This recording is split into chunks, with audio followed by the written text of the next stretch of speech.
right, everybody. Welcome in and welcome back. Season 4, episode 15, aka our 126th show. And Andy, I'm gonna just start off by thanking the viewers for sticking with us. We, with the holidays and everything, we didn't record last week.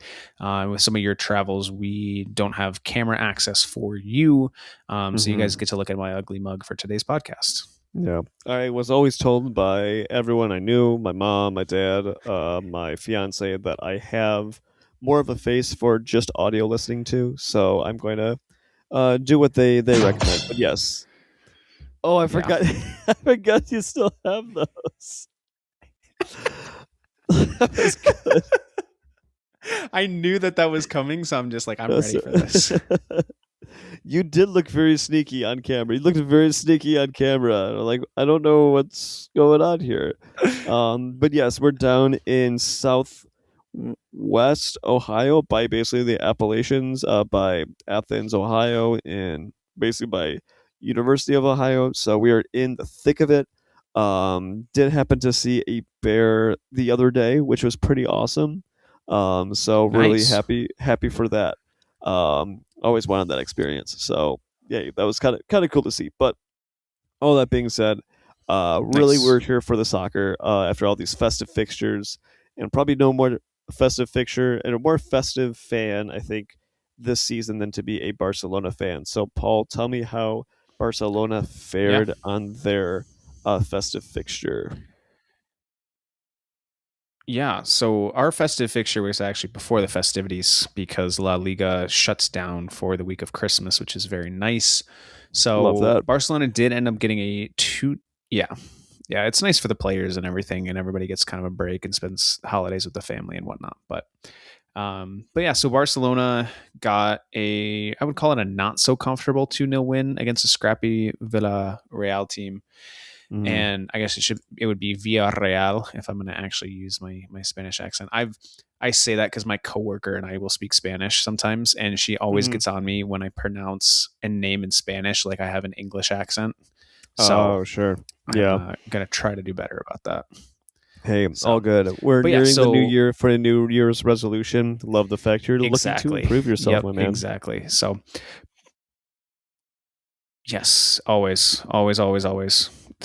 Being static as a human is not good. So, Mm. but yeah, so Raphinha ended up drawing a penalty in I think it was like the 15th or the 20th minute, somewhere around there. And then he ended up converting it himself, which was great. Barcelona get off to a good start.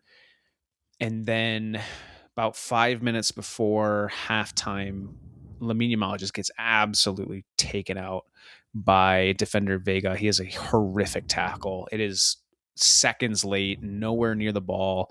He kind of like scissors around Lamine Yamal's right ankle, gives a Mm. straight red right away. VAR reviews it, upholds the straight red.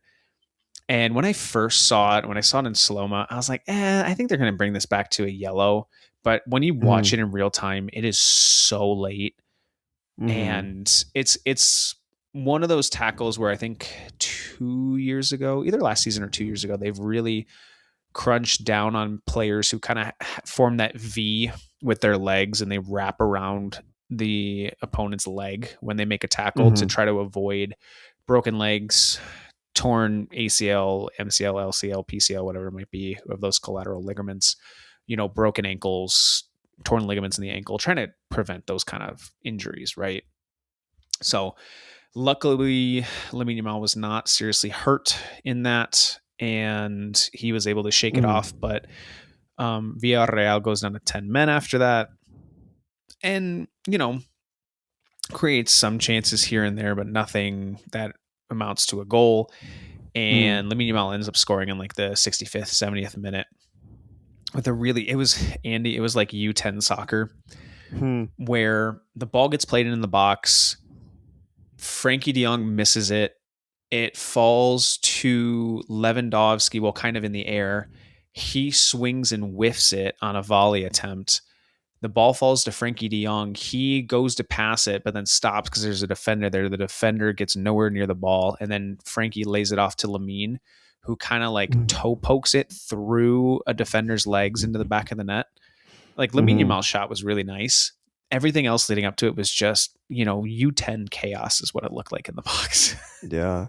I do love it when So, soccer kind of but gets to that like little point too where it just sounds like that's what makes it such a scrappy game is when you're seeing that of like trying to get the mhm, ball into the net from everyone trying to finish a goal and then it's just a little scrap of who can use chance to their advantage on that. yeah.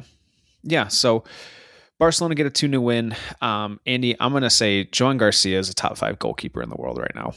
Hmm. There were multiple saves and some that didn't even count because the play was offside, but where he's one-on-one with a guy and just makes a fantastic save over and over and over again, keeps a clean sheet. He was the reason we kept a clean sheet, not really our defense. And I mean, he is just it.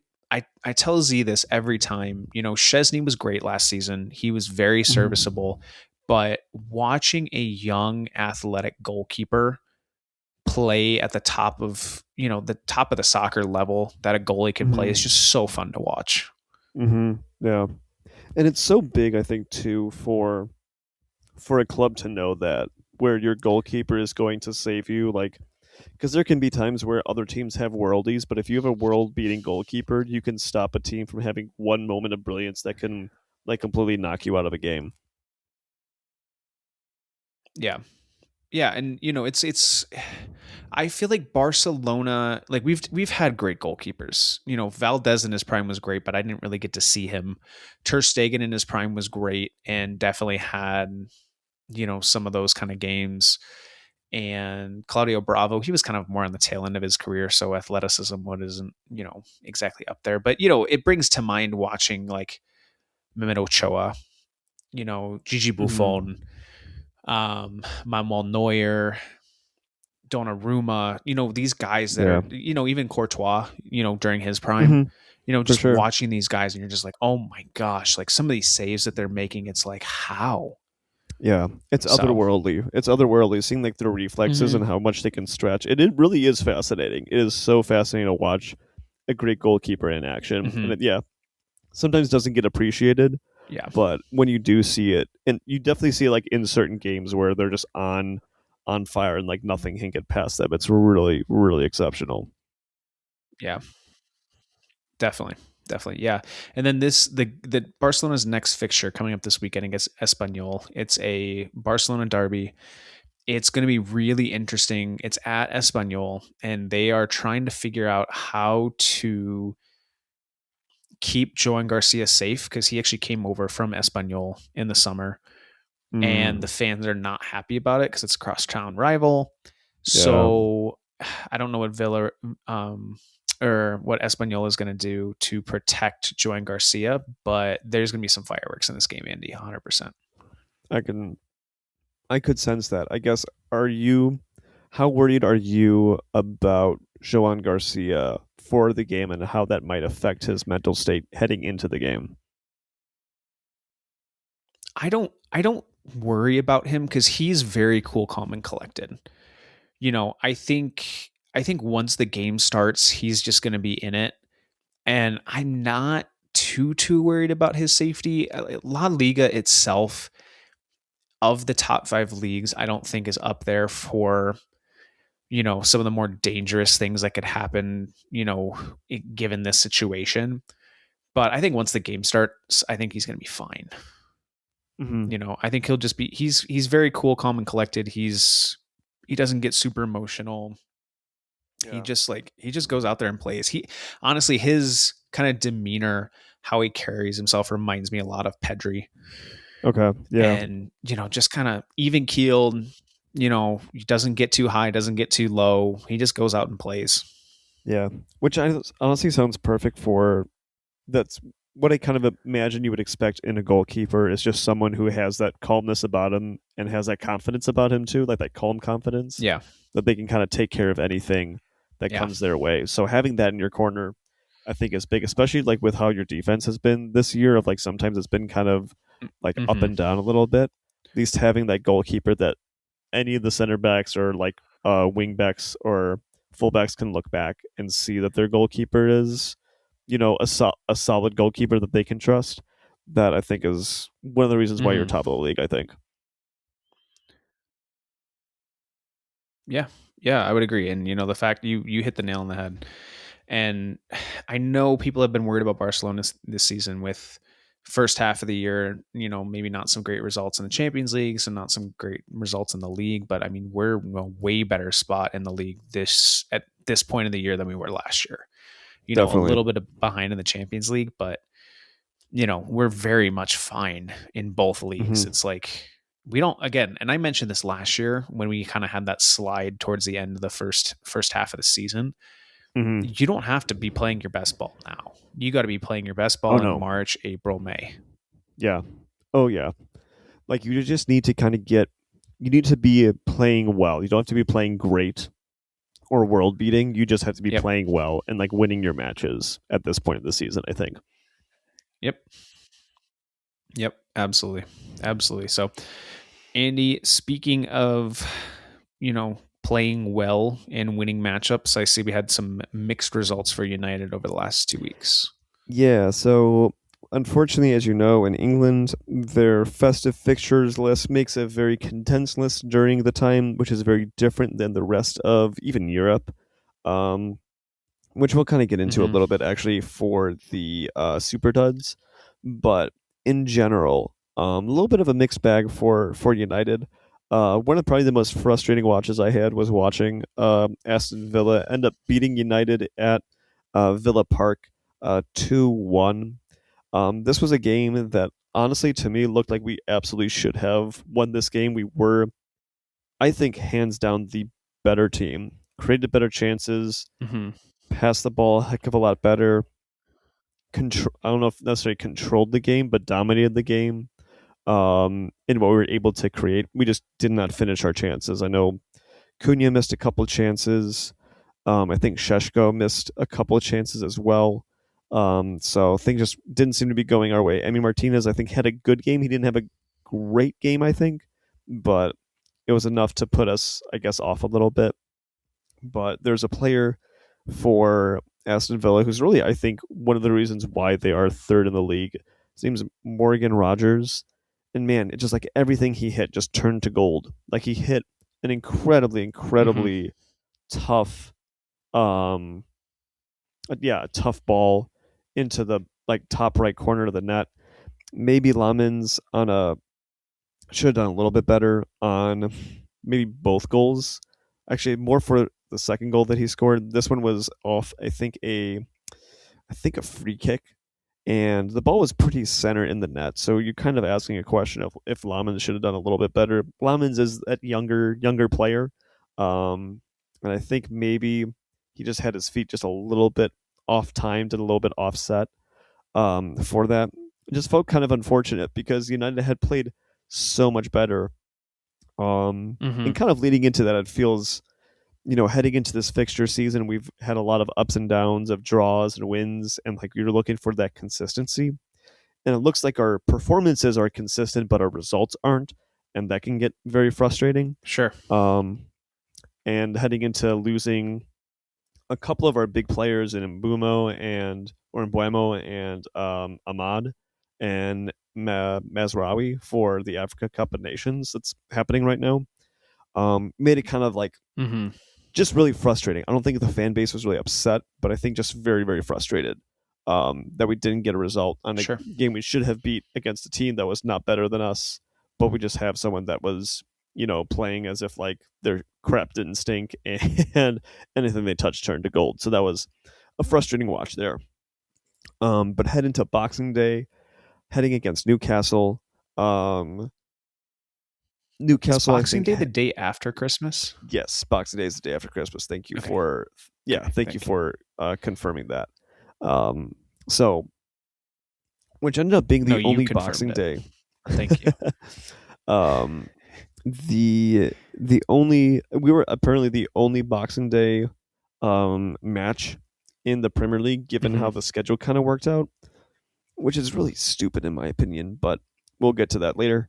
Um, Kind of a game of two halves, Paul, where first half United definitely dominated. They figured out Newcastle's press when Newcastle came to press them. They altered their formation a little bit in their build-up to be more of a 4 at the back as opposed to a 3 at the back. And that kind of caused Newcastle some problems there.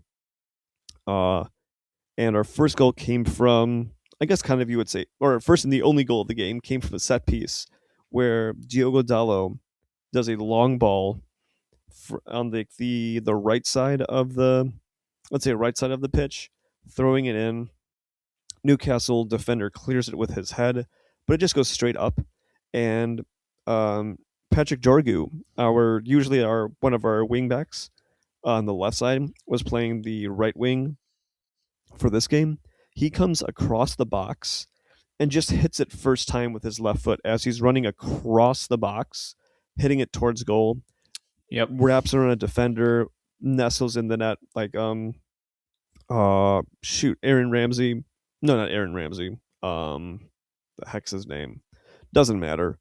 Goalkeeper for Newcastle could not do anything about it, and it was just a sweet, sweet strike. One of the best I'd seen, definitely this year. Ramsdale. Probably a great goal. Aaron Ramsdale, yes, that guy, that clown. I'm still bitter about him taunting Bruno Fernandes for missing a penalty and Aaron Ramsdale acting like he personally saved it when Bruno Fernandes hit the post. Yep. Anyway, not bitter about that. But moving on with Dorgu, first time just getting it around. An incredible volley. Great stuff. Second half, United really struggled, man. But they struggled and they survived. Just couldn't find a way to get, I guess, a hold of just a hold of the midfield, hold of the game. So they kind of really sat back. But that's really when I think two players really stuck out for me in particular of Aiden Heaven and Lisandro Martinez on their leadership. Martinez, please. I keep saying Martinez. I'm sorry. Shoot, I know, because it's I how need the to be. British I say need it. to be with you. It's so wrong. I know. And then, yeah. Because then I listen to the fan groups and they also say Martinez and they don't say Martinez. I'm like, shoot, but yeah. So I should be taking the same lessons as you are for. It would be Martinez if there's an accent over the A. That makes sense. But the accent's over the was I or the E? So I don't know. There's no accent, so it's so when it's in Spanish, when it's on the second to last syllable, when the emphasis is there, there's no accent as long as it doesn't end in a vowel or an R or an S. There's rules, but because it ends in a Z and it's on the second to last syllable, there's no accent. Got it. Okay. That makes sense. So, okay, I will definitely be joining. No, the accent is over the I. I totally lied. The accent is over the I. But anyway, the accent's over the I. That's where the emphasis. Same thing. So you still on Martinez. Okay, perfect. So yeah, I'll be joining you on those lessons that you're learning for Spanish. That I make sure that I just pronounce it actually in Spanish as opposed to in English. So Lisandro Martinez, man, what a player! I think just kind of coming back, kind of get like fanning on Lisandro Martinez a little bit, and just him coming back from injury this year. Given like a lot of people that gave him shtick, I'm thinking of Jamie Carragher. I'm thinking a lot of kind of, I think, people in the media immediately assuming that a Manchester United player who doesn't fit the mold of a Manchester United player immediately is just going to struggle. And that could be further from the truth. We've needed Martinez for so long. And because of his personality. Honestly, I would say he's very much a prototype. Mm-hmm. Yeah, he's very much a prototypical United player, in my opinion. Yeah. I would think so, given just his tenacity in things. Go ahead, yeah, that's exactly what I was going to say. Tenacity, work rate, somebody who's maybe not the biggest but is strong, who's a vocal leader. You saw it for the Argentina national team in their World Cup run in 2022, and whenever I watch United games that he's playing in, it's like he is the voice at the back of the United team. The goalie, yes, somewhat, but I think he is the organizational piece. He's the person who is, telling the line when to step, organizing it. He's pinging the ball around. I think things kind of go through him. So for whoever said he's not a prototypical United player, I think he's a prototypical every team player because he's Yeah. exactly what every team wants in a defender. Yeah, he's perfect. He's kind of like the guy where I forget who the manager was, but he said like, "Oh, if I had 11 Jack Colbacks, like I'd be like top of the league. If we had 11 Lissandro Martinez's, I think we'd be top of the league because he has it, and I think it's the whole thing of like what really stands out given all his other talents is how hard he works. It's just incredible. And like you really just saw it here of like how he was going into challenges, how he was, like you had said, organizing, how he was trying to make passes and make things happen, was really big. And I think too the same with Aiden Heaven, where Aiden Heaven's this 18-year-old player, and usually in the Mm-hmm. Premier League, you usually don't give center backs young kids debuts because they're young Yeah. and they can get bullied and they can do all these things. But Aiden Heaven's looking like, geez, he's a seasoned pro. So really happy with how our defense played. It's really a testament to them as well. Very very thankful for Lamens. He came crucial, coming out and claiming balls. I can tell you we are definitely not winning that game with Onana or Bayandir. That's for sure. Something would have happened. Some little mess up would have occurred there. So all in all, Mm-hmm. definitely a deserved win.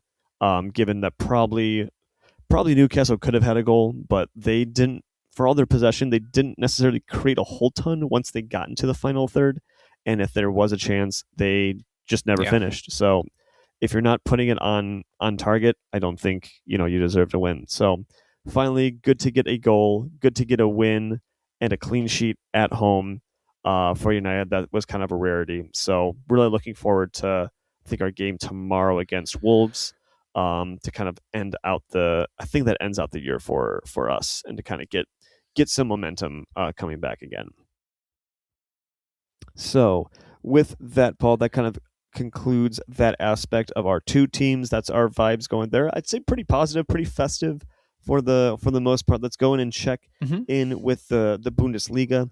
I'm going to say that in the Bundesliga, no big surprise. Bayern win, Dortmund win. I think the big surprise and the big story is that RB Leipzig lose two in a row and they've lost to Bayer Leverkusen, which now puts the standings at Bayern at 41, Dortmund at 32, Bayer Leverkusen at 29, and RB Leipzig at 29, with Bayer Leverkusen ahead on goal differential.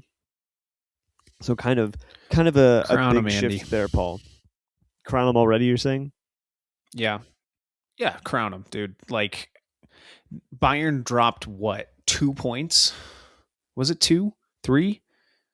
four, something like that? Somewhere between 2 and 4 points over the entire first half of the year. Crown him. Mm-hmm. I I'm mean, saying it. Crown him. Crown him champs. yeah, yeah. At this point, well, it's just like I think the interesting thing with Bayern is like, yes, they're going to. I think they're going to obviously they're going to run away with the Bundesliga, but given where they're Yes. at in the Champions League, they've already faced the big boys in Arsenal, lost to Arsenal. They seem to be struggling against some of the bigger Yep. teams, and I think that's a that's a problem. Do you think that they can move on past that? Yeah, because they've played 15 matches. Yeah, they've dropped 4 points the entire season. So 4 points the entire season up to this point. So Yeah. yeah, that's Yeah. so yeah. I guess what Yeah. do you make of I them? I I mean, I think domestically they're great. And I think that's historically been what Bayern has been, right? Mm-hmm. Domestically great, European struggling against the top teams. And seasons here and there aside, right? Their sextuple season was amazing, but prototypically, historically, Bayern has struggled against the top teams. Mm-hmm. And we've seen it this year as well. But here's the thing, Andy. When teams wrap up their leagues early, like this happened to PSG, where PSG wrapped up their league like 2-3 months early last year, right? Mm-hmm. You can focus all of your attention on the European competitions. You can Yeah. rest players, you can play players less domestically so they can focus on the European games. I think that's all helpful, but Bayern has to do something to prove to themselves and to the world that, yeah, we can hang with the big dogs, Yeah. because they just haven't been able to over the last several seasons. So I think they're great domestically. I think they're going to struggle in Europe. I think they get bounced somewhere in the semis, quarters to semis of the Champions League, Mm-hmm. because they just, against tougher competitions, they just seem to struggle. And I don't know why. Yeah. I think it's yeah. Do you think there's any credence to the idea of because there isn't that? How would I say it? Because almost that they're not playing enough. Like where you're saying they're not like almost that they're not playing enough high caliber. I think games. I think that's maybe a Yeah. part of it, but I don't know. It's almost like if they were playing all the time in the Champions League tournament, like if there were games as coming as thick and fast as the Bundesliga, do you think they'd be able to hang with it? And you think it's just kind of like a mental thing of like once every 2 weeks they have to kind of focus up on it versus like if it was an every week thing that they'd be able to do that? I guess, yeah. Does that kind of, yeah. What would you Yeah. think of that? If like they played almost Yeah, I every get week it. they played a Champions League. Yeah. Yeah, I think you're onto something there for sure, because I think that was the big issue with PSG up until last year as well. It's just that they play in a league where they're the dominant team. They don't have to play their best ball to consistently get results. And when they don't, they do struggle a little bit. But Mm-hmm. yeah, I'm with you. I think the competition just in those leagues is not strong enough to bring out the best in them, Mm-hmm. because the La Liga plays such a style where teams are going to play such a low block. Like the lower teams, you're going to find issues scoring, right? Yeah. In the Premier League, you have teams that are fast and that are physical, that if they're on for a game, they're going to push you, right? Where Yeah. they might out physical you, they might out hustle you, they might not necessarily outplay you, but because of those factors, you have to step up your game, Mm-hmm. right? Sure. Um, Italy, kind of similar, right? Where you have these teams that are so close, that play each other so tightly, that you have to be on your game to consistently get results. But Yeah. Bundesliga, Liga is just one of those things where like you don't have to play your best to consistently get results in those leagues when you're the top team in the league. I mean, we've seen it historically with both PSG and Bayern Munich. So I think you're definitely onto something there, where they're just like their swords are not being consistently sharpened, and then they go up against these big European battles, and their weapons are a little dull, and so Mm-hmm. they're struggling. So I mean, Yeah. we have a whole half a season to play, so I'm not dictating anything about them in the Champions League, but I think they got to get a whole heck of a lot better Yeah. And because I think it's to too, it's challenge for the title. definitely just a challenge for the title. And I think too, there's something where it's not necessarily saying that the teams are phoning it in. They're like getting caught off guard. I think it's honestly it's just like a almost a tempo or repetition thing where like if they legitimately Hmm. were in a Yeah. stronger league, it would make it a bit easier in terms of they don't necessarily have to find that extra gear or like kind of race almost like I don't know Yeah. like when you've played basketball games or when you've played tennis Yeah. where like you feel like you're not up to speed, all of a sudden you face someone and you have to like speed up, you have to go through like certain gears to get to that point. It seemed that that's kind of where the Oh yeah. Bayern might be at, that they just have to do it like the best can do it. They can be like, okay, yeah, we'll turn it on, I mean go through our progressions if you will so much quicker. But we'll see if Byron can do that in the rest here. Yeah. One where that's not, I think, going to happen too Absolutely. much is in La Liga. So, Paul, lead us through what's happening over in Spain. Yeah, so Real Madrid ended up sacking Sevilla 2-0 behind goals of Jude Bellingham and Kylian Mbappe on another penalty. He's turning into the new Penaldo, by the way. Haha.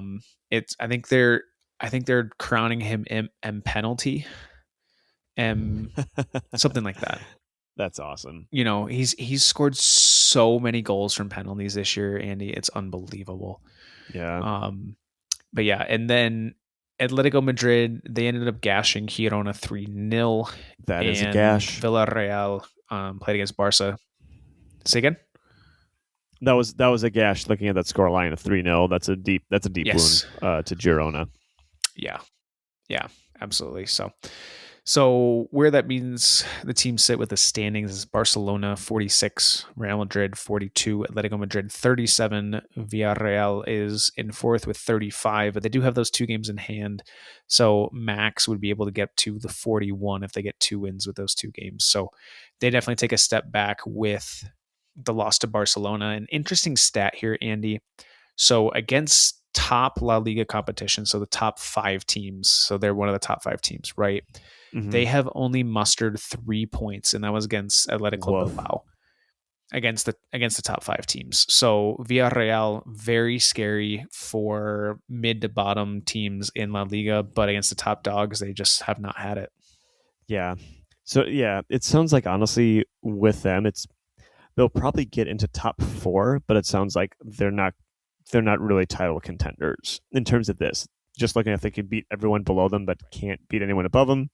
Seems like they're in the right space Yep. for where they're at in the league. Yep. Yep. Agreed. So awesome. Absolutely. So for heading into Italy, then heading into Serie A, really there's not much movement. Everyone in the top four won their game. I think the big storyline or what kind of caught my attention was that Daniele De Rossi, who managed Roma last year, this was kind of when, honestly, I think around this time he probably got sacked, just because the results were kind of teetering and Roma just needed straightening on before Claudio Ranieri came in and saved Roma essentially. I think you could wager got him to this spot where they're now challenging for the top four again. Yep. Danilo De Rossi is playing or is managing at Genoa, so this was his team came to the Stadio Olimpico in Rome. He got an ovation, and I think he handled it with flying colors, showing appreciation for the fans and the fans recognizing him just for the work he did as a manager, but also and not letting that kind of end taint how they viewed him as a player for the club and as a manager for the club. So Sure. I thought that was a special moment there. So what it looks like there, we have Inter at 36 points, Milan at 35, Napoli at 34, and Roma at 33. Heading down south to Serie C, Cosenza did pick a win over Cavese. Unfortunately, they're still only 5 points away. Unfortunately, they are 5 points away from the top, still situated in fourth place in those playoff spots to get into Serie B. But we'll keep you posted on that. Paul, do you want to head over and talk about what's happening in the Premier League? Yeah, sure. So Tottenham ended up getting a big win over the Plaza. It sure does. There is one point where Matthew Stafford's wife referred to Crystal Palace as Crystal Plaza. Why? Not exactly sure. Kind of continuing on the theme of mispronunciations in this podcast. But yes, go ahead, check that with my brother. He can verify that that's a story, and I think he even has the Twitter Yes. that happened in for that. So that's why I'll refer to them sometimes as the Plaza. That's so funny. Yeah, so you did the notes for this one. So I was like, I'm like, who the heck is the Plaza? That's hilarious. That's so funny. So yes, yeah, continue. So Crystal Plaza go down there. Liverpool end up beating the woeful Wolves, and they've gotten 2 points the entire front half of the season, Andy. That is crazy. It's bad. Just so crazy. It's bad. I don't think there's been a worse. There may not be a worse team. There's still a chance that they can, put up a surge. Hopefully that's after United play them. But yeah, they're really They are just struggle bus. They're just struggle bus, if anything. Oh boy. Yep. So Yep. anyway, continue. Yeah, yeah. City beat Forest, Arsenal beat Brighton, and Aston Villa beat Chelsea. So where that means with the standings, Andy, is Arsenal 42, City 40, Aston Villa 39, Liverpool 32, trying to struggle their way back into that top four. But Andy, the top four is really, really tight. You've got Liverpool, like I said, with 32 points, but then you have Chelsea and Manchester United both on 29 right behind them, and then Sunderland at 28 as well. So I think it's anybody's game for that fourth spot, but it looks like the cream's kind of rising to the top between Arsenal, Manchester City, and Aston Villa for Mm-hmm. those teams that are kind of separating themselves from the rest of the field. Definitely. I think it'll be interesting to see how much ground Liverpool can gain. I don't know if they're going to gain any, but I'll be interested to see if they can. Yeah, I can see Aston Villa. I can see them getting to fourth. Most likely see them dropping to fifth, only because they have not. I think if you have to ask Aston Villa to dominate a game, they're not necessarily going to. But they will. sure. They can absolutely find a way to beat you. So I'm not saying that they can't beat Arsenal or City or Liverpool. I just think they don't have enough. I think to put a title challenge, but who knows? I could probably eat my words, and Arsenal and City slip up, and all of a sudden Aston Villa win the league because they're able to continue on. Maybe that's how the Premier League's shaping up, is kind of focusing on that. And Unai Emery definitely would deserve it. But yeah, I think it's Yeah, looking more. I think there's going to be a City charge. I think they're getting hot at the right moment, playing the right football at the right time, where Arsenal have kind of not have been coasting, but I think they're plateauing, and I don't know if they're going to get a second win to sure. get over the rest of the year. I don't know. What do you think? Yeah, I mean, you definitely know the league better than I do. I'm glad that it's not Arsenal 6, 7, 8, 9 points ahead of everybody else. I like Mm-hmm. tight races. It's more entertaining for the neutral fans. It's more entertaining for the fans of the league as well. So it'll be Mm-hmm. interesting to see. I get behind what you're saying with Aston Villa, though. They're one of those teams, like you mentioned, they're not going to put a lot of teams away, but they're going to be in a lot of games. So Mm-hmm. how those games shape out in the second half of the season is really going to dictate where they finish for sure. Definitely. So still exciting. We'll wait and see what happens. Not only in the Premier League, but I guess a January transfer window is soon going to be opening up. I think the biggest question always that comes to January is anyone going to go shopping in January? And I guess that's my question to you, Paul. Yep. Is do you foresee Barca going shopping in the January transfer window for anybody? I think they'll try, but I don't think realistically they're going to sign anybody. Like you mentioned, the January transfer window is just so short. People are in the middle of seasons, less likely to move. Barcelona Mm-hmm. need a center back, Andy, and Yeah. there have been names thrown around of you know I gotta find it here. So, Alessandro Bastoni from Inter Milan, Mm, Nico Schlotterbeck from Borussia Dortmund. You know, those are the kind of the two biggest names, but I don't think those guys are moving, yeah. especially not in January. And it's going to cost Barcelona a lot of money to bring one of those guys in. One thing I will say that's been interesting is Bastoni has been liking and commenting on a lot of different Barcelona things on social media, Mm, which, if you'll remember, Andy, this is what Marcus Rashford did last summer.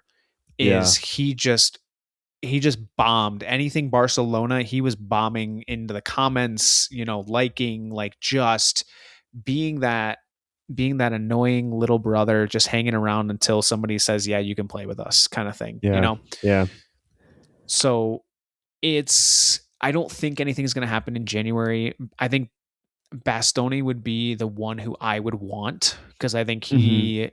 he's tall, he's athletic, he's strong, he's fast, he can pass the ball. He can run with the ball. I think he fits Barcelona's style the best. Mm-hmm. What I would want Barcelona to do if this player is willing to do it, is I want Barcelona to get a 6-month loan for Inigo Martinez. Okay. Because one of Inigo Martinez's kind of things on why he didn't want to play for Barcelona this season is he didn't think he could play a full year at top level football again. Okay. But he's played 6 months. He's or 4 or 5, whatever you want to call it, right? Yeah. He at a lower level, so it's not as big of a toll on his body. Have him if the player's willing, if the club is willing, go sign him on a 4 or 5 month loan. Get him for the second half of the season. He knows the system. He knows the players. I think he could, after a few weeks acclimating back up to the faster pace of the top league, I think he is realistically the best Barcelona can do in this January transfer window. And I think would be able to help Barcelona in the second half of the season. Yeah, that's interesting. Kind of like almost not that they're out of retirement, but calling someone out of retirement for the second half of the season to come in and like just get back into it. That's not a horrible idea, because then it's kind of a win-win, even for the lower league, because no matter what they're getting, I mean, they'll get something of like the wages paid or something to that effect. It's Saudi Arabia. That's where he is. Like they're fine with money. Yeah, they don't need money. Yeah, have him. Yeah, see if they can have him come back for a little bit there. Jeez, yeah. So that's really interesting. I like that. I like that idea, Paul. You're getting creative in the January transfer window.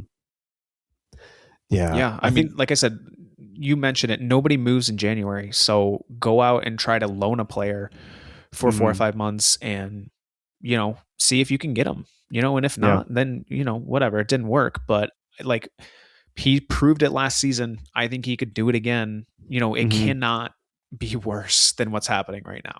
It's just I've mentioned it before. I'll mention it again. We just need, and Andy, I'm doing the double thumb and finger thing that us Italians like to do. It's happening. Yep, it is. We just need a leader. We need a leader back there. By the way, Christensen got hurt again. He's out for a few more months. It's another knee issue, maybe a torn ACL. Araujo might be back following his sabbatical, but Gerard Martin and Pau Cubarsí, they are support role players. I think Cubarsí, again, will get to that leader role eventually when he gets older. Right now, they're both young. They're not the vocal leaders. But again, if you want to put Koundé back there and have him be the leader in the center line, great, do it. But then you got to find a right back. So something's got to give. Right. And it's got to be some position going for it. So I like the idea of getting creative, because I think too our fan bases always kind of are wanting and hoping for one, just to show that like we're still active and we're still there and we're still trying. Because I know for United, I think our biggest one is so obviously our biggest need is a central midfielder, but we also need a striker, because we're still betting in Šeško, and I don't think Šeško is doing bad. I actually do think he's doing pretty well, relatively getting acclimated, but having someone else in there would help. I don't think we're going to get anybody. I'd rather sell than buy at this point, because we still need to get rid of players and we still need to kind of funnel players out. So if there's people that want to go out, cool. We just have to be considerate of AFCON, because basically our whole right side of our team is from Africa. So we have to be very cognizant of that. But otherwise, I don't see us doing any business unless we get a steal for one of our long-term targets, which we'll probably won't hear about until it happens. So, and we haven't heard anything much yet. Right. So that's kind of where we're at there, Paul. Heading now into I would say kind of that just real quick in that selling kind of point, I would love Barcelona to sell Ter Stegen or just rip up his contract and say bye. Yeah. It's time. Like he's overtime. It's time. I mean, he's a wage suck on the wage bill. He's not going to get playing time. Joan Garcia is the number one. We don't need both Szczesny and Ter Stegen as kind of secondary players and bench players. Like Szczesny is going to be the much better mentor. He's going to be the much better teacher. Ter Stegen historically has not been that guy to teach the people behind him. because he Mm-hmm. feels threatened.